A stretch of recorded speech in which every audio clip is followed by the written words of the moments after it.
বন্ধু কয়েক প্রকার। কিছু দোস্ত পাবেন যে আপনার জন্য ও মুখ দিয়ে ফেনা তুলে ফেলবে, পারলে গায়ে গোতরে ঘেটে দিবে, টাকা পয়সার কথা বললে সে বলবে দোস্ত আমি তো সরি।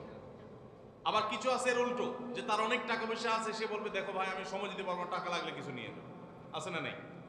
আবার কিছু আছে যে মুখে শুধু ফেনা তুলবে, টাকাও দিবে না, সময়ও দিবে না। আরেক প্রকার আছে না নাই?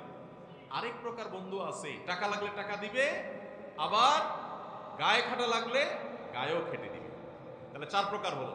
মানুষও এরকম, মুখ দিয়া বলবে আমি ইমানদার, নামাজেরও খবর নাই, জাকাতেরও খবর নাই। মুখ দিয়ে বলবে ইমানদার, নামাজ রোজা পড়বে, জাকাত ঠিক মতো দিবে না।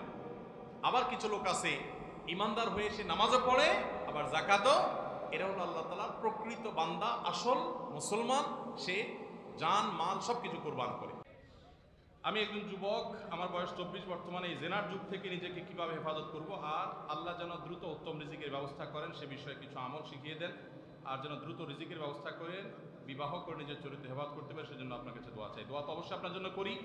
আর উপার্জন করবেন, হালাল উপার্জনের জন্য সিরিয়াসলি কাজ করবেন। অনেক ছেলে ফেলে আছে শুধু আমল খুঁজে বেড়ায়, এই কাগজ ধরাই দিবে, হুজুর একটু দোয়া করেন, দোয়া শিখাই দেন যাতে আমার উপার্জন শুরু হয়ে যায়। আপনি চিন্তা করছেন যে আমি দোয়া শিখাই দিব, আপনি দোয়া পড়বেন আর আসমানতে টাকা নাজিল হতে থাকবে। আল্লাহ তো এই সিস্টেম রাখেন না। আল্লাহ বলেছেন ফাইদা কুদিয়াতিস সালাহ ফান্তাশিরু ফিল আরদি ওয়াবতাগু মিন ফাদলিল্লাহ। নামাজ শেষ হয়ে গেছে, মসজিদ থেকে বের হও এবং উপার্জন করতে বের হও। অনেক যুবক ছেলে ফেলে বলে হুজুর আমার আব্বা আছে এখানে, আপনি একটু বুঝান তাড়াতাড়ি বিয়ে দেওয়ার জন্য।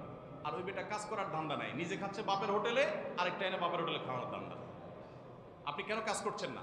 অনেক যুবকরা অলস, তারা শুধুমাত্র দোয়া করে আল্লাহর কাছে আমল চায় না। ভাই, আমল তো আল্লাহর কাছে চাইবেন, আমল তো করবেন, দোয়া তো আল্লাহর কাছে চাইবেনই, করবেনই, কিন্তু পাশাপাশি চেষ্টা করতে হবে সিরিয়াসনেসের সাথে হালাল উপার্জনের। কোনো কাজকে ছোট মনে করবেন না, সিরিয়াসলি লেগে যাবেন, আল্লাহ তাআলা বরকত দিবেন ইনশাআল্লাহ।